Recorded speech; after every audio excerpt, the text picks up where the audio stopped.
はい、今回は珍しく音声で収録してます。年1000点以上のアート巡りをする私が選ぶ2024年上半期のベストアート15点。あなたはどれが気になりますか？それでは楽しんでご覧ください。まずは分かりやすいところから。草間彌生さんです。六本木で見たかな。これまでも草間さんのことすごいっていうのは分かってるし、たくさん作品見てきたんだけれど、それでもなお、あるいは90歳超えてもなお、我々を驚かせてくれる、感動させてくれる、そのエネルギーが、とにかくすごいなと。で、今回は言葉でメッセージが結構書かれている作品が多くて、それ今まであまり見たことない気がして、愛についてだったり、彼女のそういう思いみたいなものがすごく伝わってくる、パワフルで大きな愛のある作品たちでした。で、これ別の会場でも版画展を見たんですけど、これも良かったです。草間さんの版画展もやっぱりすごく色彩だったり、そのインパクトがあってとても惹かれました。これもね、すごいよな。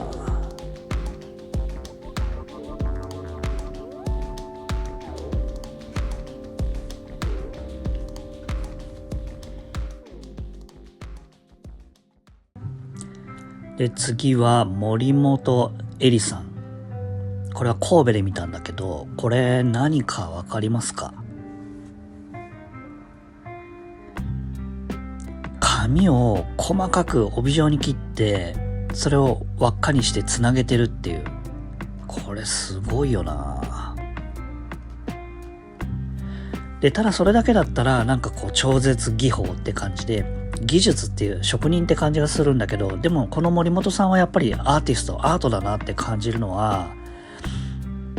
言い方悪いけど一見何の役にも立たないっていうか、そういうところもあるし、あと彼女なりの強いこだわりとかルールがあって、そのもとにこれを作っていて、でビジュアル的な美しさもあるし、あとなんかその発想自体が他の人にない、その発想に驚かされたっていう点でもやっぱアーティストだなって思います。これなんてこの紙を細かく、チラシを細かく切って砂みたいになってるんですよ。で、さらにこれ適当に切ってるんじゃなくて全部正方形になってるんですよね。で、これ動画でもどんな風に切ってるか紹介があったんだけど、運よくこの場に作家さん、森本さんいらっしゃって実際に切るのを見せてくれたんですけど、こんな風に帯状にして、それをまずは千切りみたいにハケ状に切ったものをさらに横に切っていくっていう、これ本当にすごくて驚いたんだけど、子供の頃からなんか無意識にそういうのを楽しんで気持ちよくこう切ってたらしくって、もう本当に慣れた手つきでやられてました。で、こっちがメインなんですけど、この作品もすごくて、これよく見るとこうね、もう無数の点が打たれているっていう作品なんだけど、でこれだけだとなんかこう CG みたいな、そんな風にも最初は思えたんだけど、でもよく見るとやっぱりその実際に点を打ってるんで、そのボコボコしてたりだったりとか、あとすごいのはそのただなんとなく点を打ってるんじゃなくって、実は設計図的なものがあって、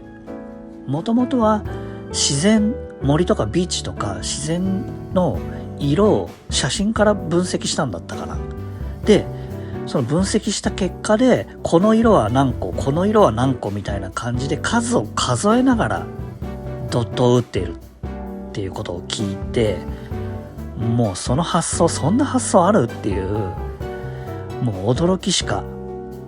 なかったですね。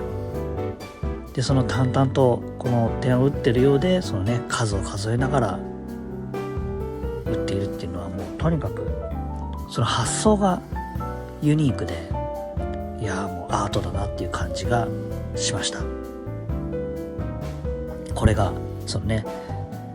正しいっていう正の字を書いて数を数えながらドット打ってるっていう、設計図的なことなのかな。この色は何個っていう感じですね。いやーびっくりしたな。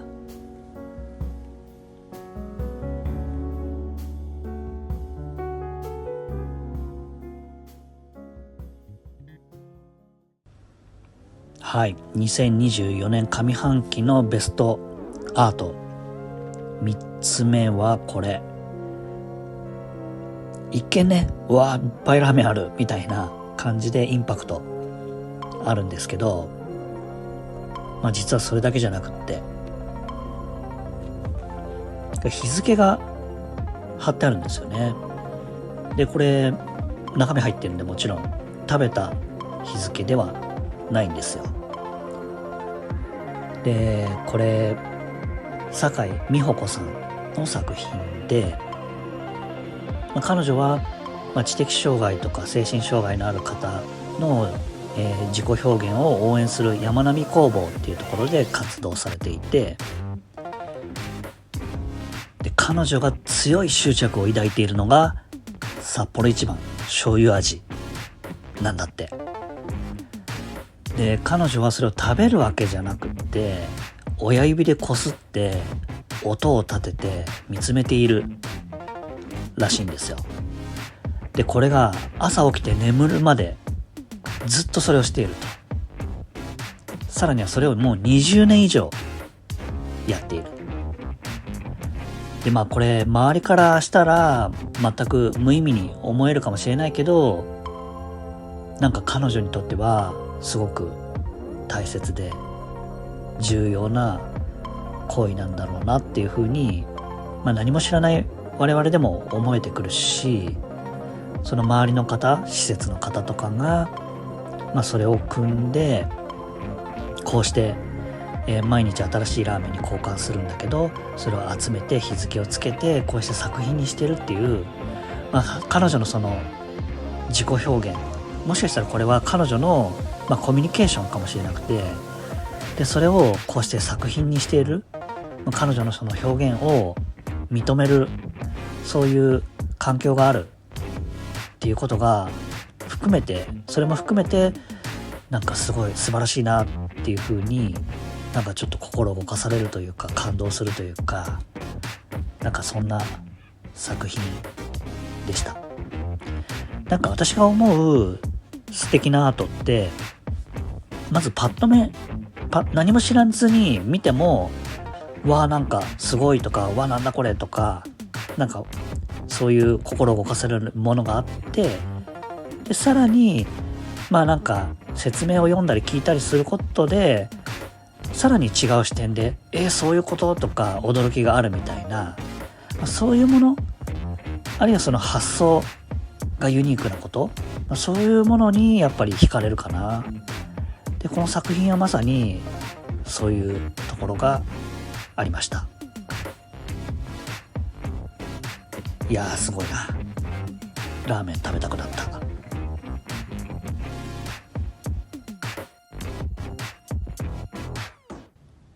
ちなみに同じ展覧会にあった折本辰巳さんの作品もすごく素敵で、これ実は認知症のお母さんの世話をしながらアートにしているっていうものなんだけど、なんかすごい感動的というかすごいなと思って、介護ってすごい大変だと思うんだけど、それをもう作品化してしまうっていうか、アーティストさんってやっぱりそういう発想の転換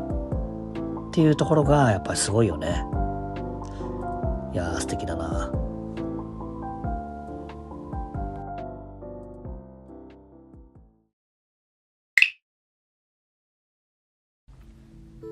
はい、こちらは京都グラフィー、毎年楽しみにしている写真祭二条城の中です。真っ暗な中にね、電球がたくさんついてて、一見綺麗だなっていう感じはしたんだけど、はいはい、そういう綺麗な感じねみたいにちょっと思っちゃってたんだけど、これよく見ると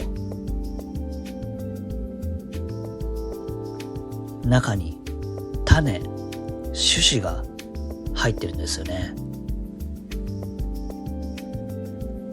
ティエリー・アルドゥアンの種子は語るっていうものなんだけど、いや、こんなに種子をじっくり見る機会ってなかなかなくって、その多様さとか美しさとか強さみたいなものをなんか感じる空間で、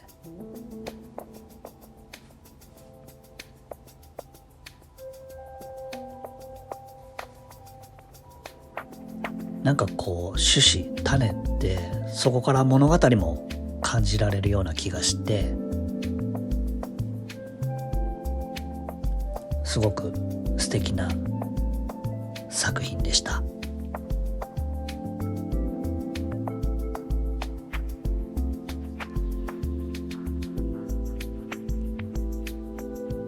写真展なんでね、もちろん種の写真もあります。二条城にももちろん歴史があるけど、種にも歴史があって、これからもっと歴史を作っていくのかなっていうことを想像しながら楽しめました。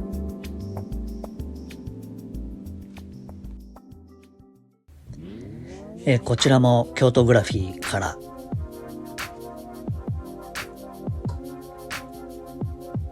ジェームス・モリソンの子供たちの眠る場所という展覧会です。子供がどんな部屋で寝ているか、子供部屋の写真なんだけど、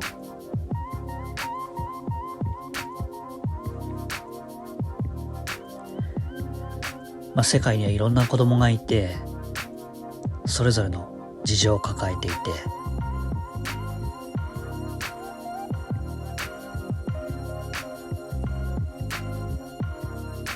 なんかすごい目と心を奪われるような、そんな写真がたくさんで、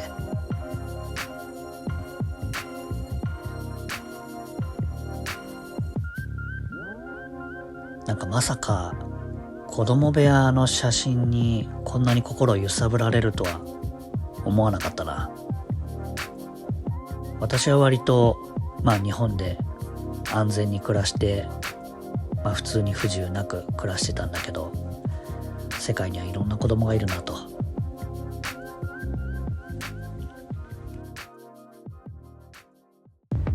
はい、次はこちら。これも京都グラフィーです。京都グラフィーから3つも選んじゃったな。でもそれぐらい素晴らしいんで、皆さんもぜひ来年は京都グラフィー行ってみてください。で、これはビビアン・サッセンという方の展覧会、個展で、この人はファッションフォトもやってる人なんで、やっぱりすごくこのおしゃれ感もあるし、なんかビジュアルとしてとにかく素敵で、かっこよくて美しくてユーモアも感じられるし、ただでもそれだけじゃなくって、こう人の欲望だったり死だったり、あるいはセクシャリティだったり、そういういろんなコンセプトのある作品も多数あって、すごく素敵です。で、さらにはこの会場が京都新聞の、工場跡地というか、すごくユニークな場所でこの展覧会をしていて、その雰囲気も含めてもう本当に素晴らしかったですね。この色彩感覚とか表現のアイデアとか、一つ一つがもうとにかくかっこよくて好きです。京都グラフィーに毎年行って思うんですけど、写真と一言に言っても本当にいろんな表現あるなっていう。写真ってまさに視点であって、人がどこをどう見てるかってことですよね。だから同じ通りを歩いても人によって撮る写真が違ったりとか、自分にない視点に触れられて、なんか私の脳の地図を広げてくれるような、そんな刺激があります。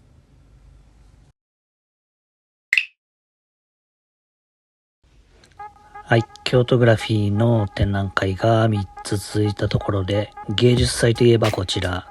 横浜トリエンナーレのこの作品もやばかったな。これはジョシュ・クラインの作品で、AI とかロボットとか、そういったものの技術の発達によって仕事がなくなった人っていうことみたいです。これはいろいろ考えさせられるし、心動かされるし、すごく面白かったんで、前に Vlog の方では、この作品について AI と対話型鑑賞したので、そちらの動画もよかったら概要欄から後で見てみてください。この作品見てあなたはどんな風に感じますか？これも同じ横浜トリエンナーレ、同じ美術館なので一つとします。これ何やってるかっていうと、水たまり A を水たまり B へ移し替えていると。口移しで。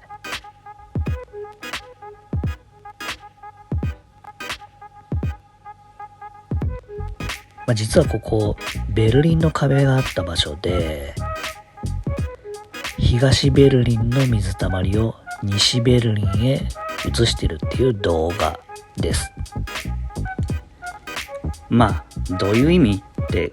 感じですよね。でもだから自分なりの意味を考えるのが楽しいです。移動の自由とか、自分にとっての壁は何かとか、いろんなことを考えました。そしてこれは官邸前までゴミをかき集めるという動画で、新宿駅からほうきで吐きながら細かい塵も集めつつ、階段もほうきで吐いて、そんな風に進んで官邸前まで、ゴミをかき集めていくっていう、そういう動画ですね。これもすごいよな。自宅の鍵を複製して路上で配布するっていう作品です。ただどこのどんな鍵っていうことは言っていないので、その鍵を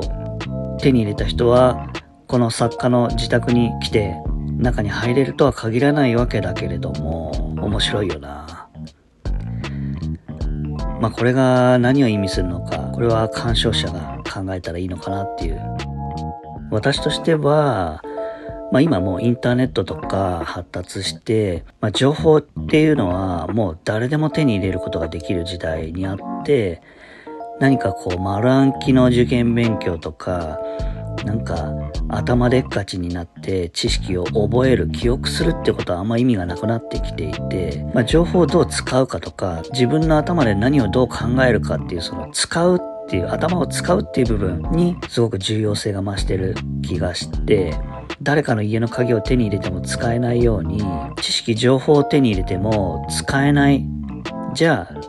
意味がなくて、自分に必要な情報を取ったり、その情報を取るで終わるじゃなくて、情報を使うっていうところにちゃんといける人がどれだけいるのかっていうところをぐるぐると考えていました。この庭さん、他の作品も面白くって、これはイスタンブールで手持ちのお金がなくなるまでトルコリラとユーロの外貨両替を繰り返すっていう作品で、つまり手数料取られるからどんどんお金が減っていくっていう。他にも自分の所有物を街で購入するっていう面白いやつとかもあるってですけど、これ横浜トリエンナーレの Vlog を過去に投稿してるんで、概要欄からそちらも見てみてください。横浜トリエンナーレ、これも良かったな。ちょっと不気味だけど、作者の娘と、その母親、つまりその作者自身の人形が遊んでる様子の写真作品です。これ母子が逆転しているようだったりとかして、いろいろ考えさせられるところがあったので、Vlog の方では AI と対話型鑑賞した様子を投稿しているんで、そちらもぜひ概要欄から後で見てみてください。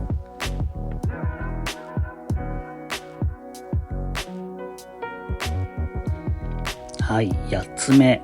横浜つながりということで、これは横浜での別のイベントの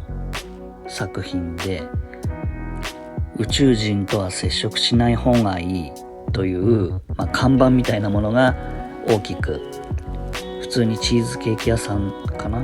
の壁にありました。これもすごくいろいろ考えさせられるし、面白かったんで、AI と対話型鑑賞している様子を過去に Vlog 投稿してるんで、概要欄からぜひ見てみてください。宇宙人とは接触しない方がいいというメッセージが書かれていますが、かなりユニークで興味を引きます。このメッセージについてどう感じましたか？さて、またこちらは打って変わって、これは俳優の浅野忠信さんですね。彼、俳優だけじゃなくってミュージシャンとか、あるいはアーティストとしても活躍してるんですよね。これ面白いよな。なんとも言えないユーモア。彼面白いですよね。かっこいいし。で、このポスターみたいなこの作品面白いですね。でかつちゃんとアーティストとしてすごく浅野忠信色があるっていうか、すごくいいですよね。面白いですね。でドラマ将軍でも浅野忠信さんすごく良かったんで、なんかますますファンになっちゃいますね。いや面白い。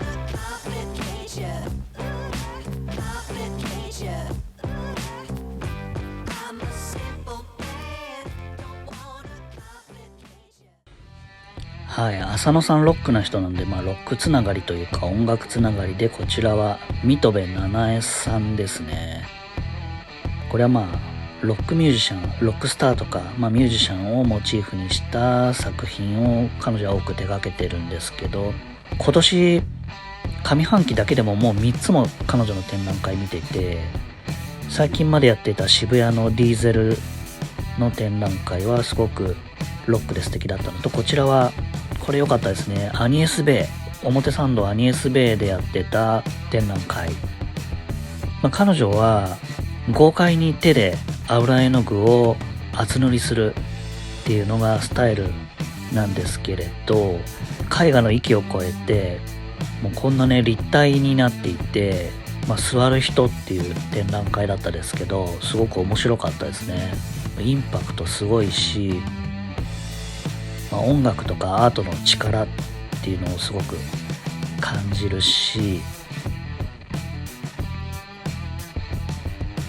でこちらは野村さんという方との2人展で、野村さんはこのね指輪リングをひたすらつなげている作品で、一方で水戸部七重さんの作品は顔とか体がバラバラになっていて、なんかつながってるものとバラバラなものの対比が面白かったですね。これは自由が丘で見たのかな。まだ Vlog にして詳細投稿できてないものもあるんで、ぜひチャンネル登録して楽しみにしていってください。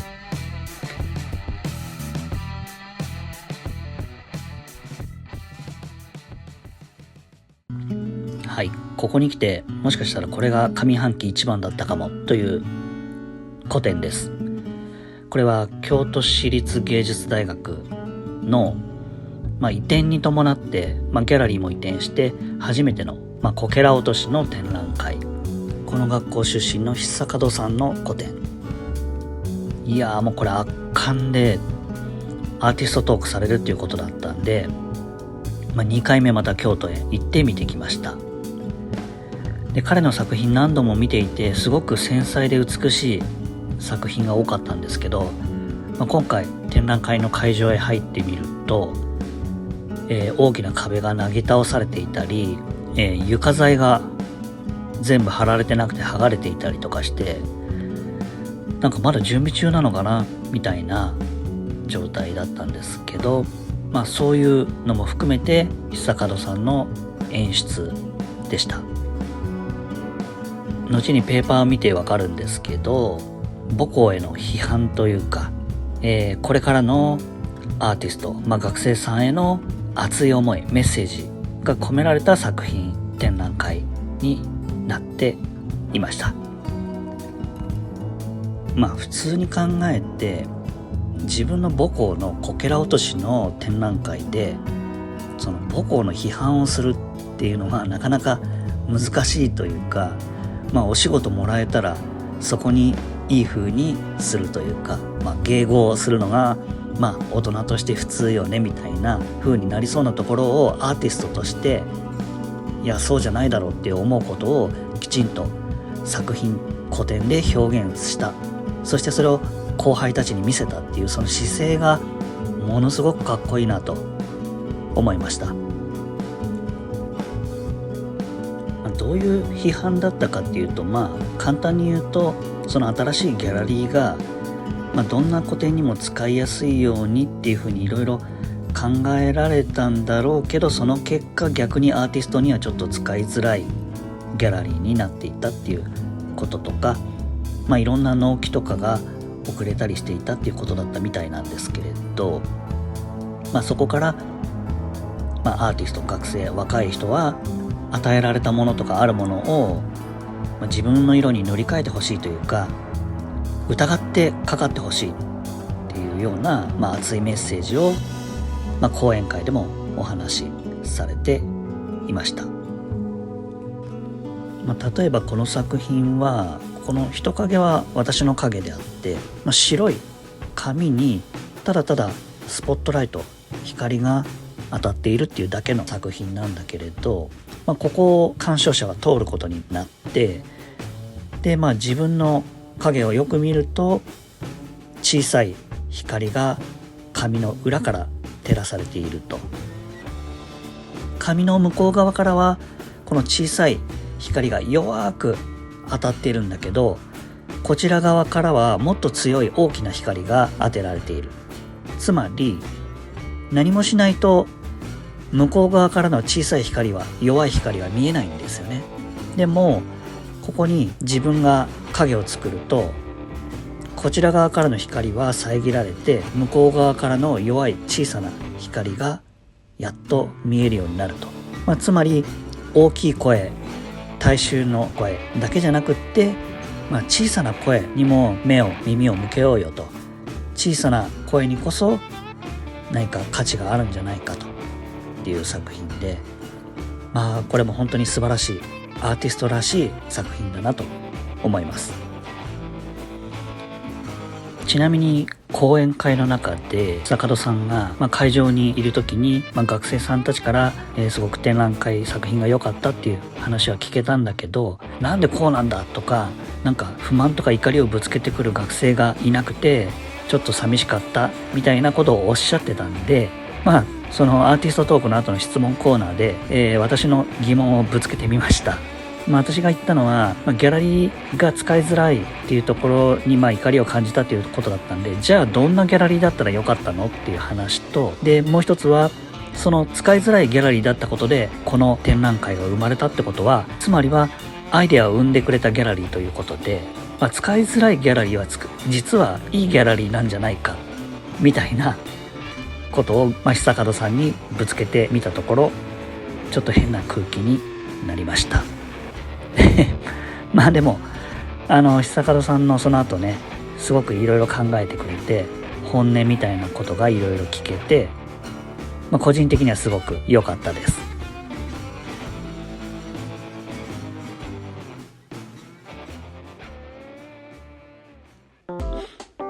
さてこちらは、東京神楽坂のギャラリーで見たんですけど、これもね最初なんかよくわかんないんですよね。床に青い四角があったり赤いコーンが立ってるだけっていうところで、壁には作品がないなーなんて思ってたんだけど、この床よく見てみるとなんかテカテカ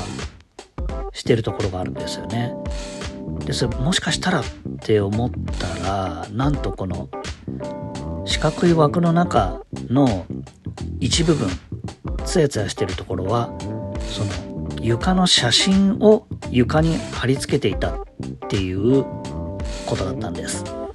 そうなるとこの赤いコーンはっていうことになるんですけど、これは教えてもらってやっと分かったんですが、なんとその赤いコーンの穴から中を覗いてみると、すぐ近くの床のシミみたいなものがそのコーンの中にもあるんですよね。つまり近くの床の写真がそのコーンの中に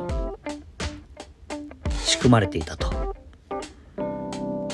いやこれ面白かったな、びっくりしたし、うわそういうことかみたいな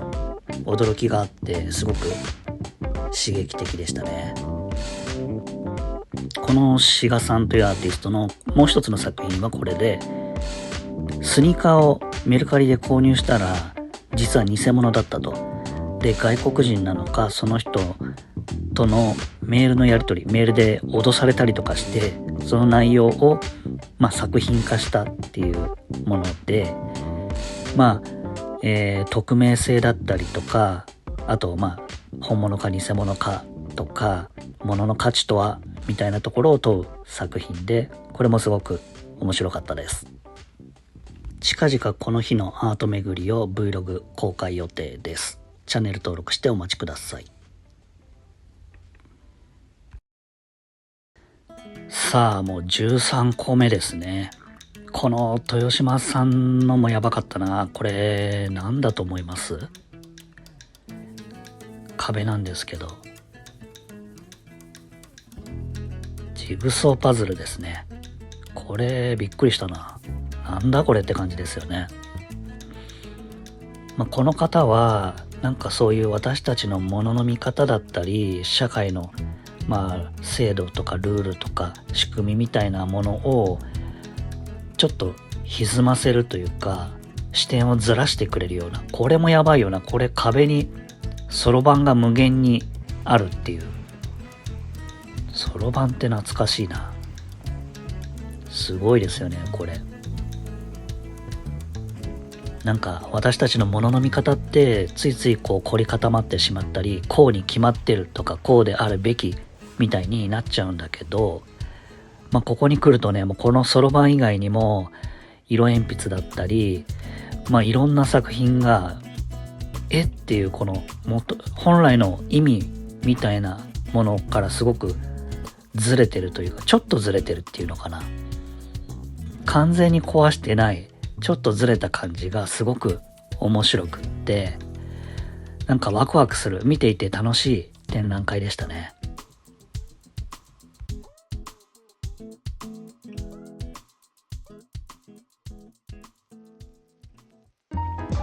これは写真展ですね。香港の2階建てバスをひたすら10年だったかな撮り続けた松田さんの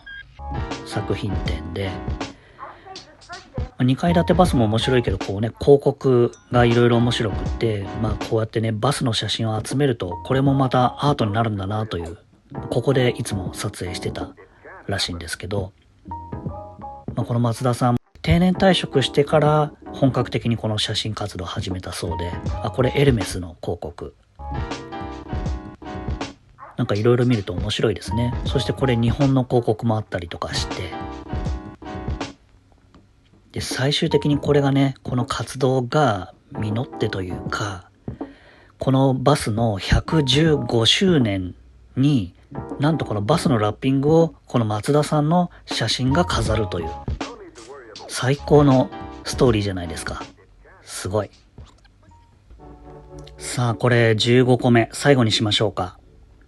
これは宮下パークのギャラリーに行ったらこんな感じで面白いですね。ただ石が回ってるだけでも面白いんだけど、これなんと浮いてるんですよね。これびっくりだなこれ。だから全然アート興味なかった人も立ち止まって見てましたね。これもすごいよな。これ浮いてるもんな。面白い。夢中で動画撮っちゃいましたね。ゆっくり回ってるものだったり、早く回転してるものだったり。この方の作品いつも面白くって、他にも鳥の羽が動いてるやつだったり、なんかこう独特の違和感を見せてくれるというか、面白いよな。ちょっと怖いけどね。はい、ここまで2024年上半期にたくさん見たアートの中からベスト15を自分なりに選んで紹介してみました。いやでもこれも良かったんだよな。本当に他にもいっぱいいいのあったんで、これも良かったな。もうでも選びきれないし、本当は7月1日に動画出したかったのに、もう悩んでどんどん時間が経っちゃうんで、もうスパッとここまでと決めてこれで公開します。またね、この後、2024年後半もいろんなたくさんアートを見に行って、Vlog を動画投稿していきますので、ぜひ、チャンネル登録して一緒にアート巡りを楽しんでもらえると嬉しいです。で、最新のアートについては、インスタにも投稿してますし、今回のこととかも、概要欄に、リンクとか貼ってあるんで、あるいはその他の、これまでの Vlog の動画もぜひチェックしてもらえると嬉しいです。この動画を楽しんでいただけた方はぜひ、グッドボタンやチャンネル登録お願いします。コメントも楽しみにしてます。それではまた次の動画でお会いしましょう。ありがとうございました。